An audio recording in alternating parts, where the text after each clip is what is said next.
sa marami pong tao rin ang tawag natin sa kanya ay Javi. Yun, happy birthday Javi. Pero hindi ito makakapagsimula kung hindi natin i-welcome lang sabay-sabay ang ating birthday celebrant. So, pwede po bang invite ko lahat na tumayo?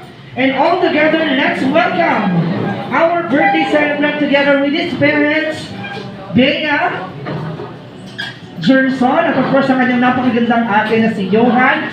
Sabay-sabay po natin palakpakan ng ating birthday celebrant, si Javier Andres!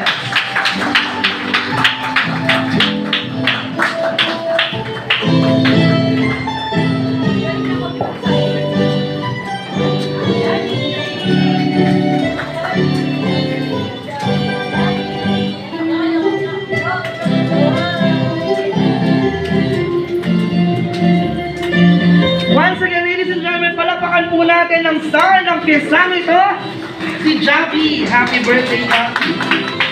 Happy birthday. Sige po. Pwede na po muna kayong umupo ulit. Alright? Ay, no, hindi pa pala kayo umupo. Because the best way to start this night is, of course, a prayer. Salamatan natin Panginoon sa celebration ng buhay ni Javi. So, tawagin ko po si Miss Rosel Bonifacio para po i-lead ang ating prayer.